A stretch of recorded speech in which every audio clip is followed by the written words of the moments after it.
I was serving a mission for the church in Argentina, and there was a big windstorm, and one of the members of the church there, his roof had gotten blown off in the windstorm.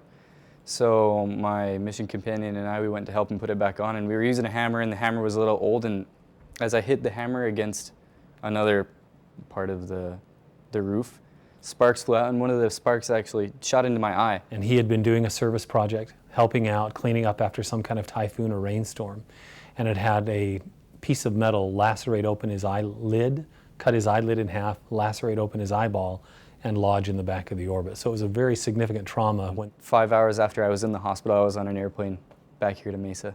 It was kind of an emergency situation. I think that they said that I could risk losing my entire eye. A trauma, hemorrhage, retinal detachment, when the macula or the center of vision is still on, you want to get on that right away. So I got the phone call. I found out when his flight was arriving, family was going to pick him up, opened the office and met him in the office to take care of him. So as soon as I got off the airplane, we drove to the eye center, and he saw me that Saturday and kind of looked at my eye and assessed the situation, and he decided that a different surgery than the one the Argentine doctors had suggested would be a lot better.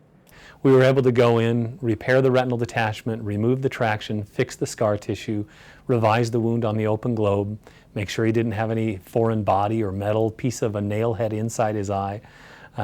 We also involved the help of our pediatric ophthalmologists in town to adjust the muscles for him.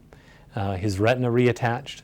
He's healed beautifully. We kept him in town for a few weeks to make sure everything was healing before we let him actually go back on his mission to South America.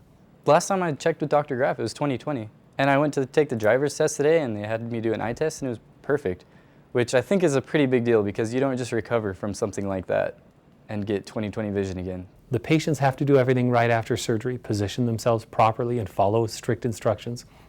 We have to do everything perfectly in surgery, and it's very delicate. But sometimes you're blessed in addition to being good.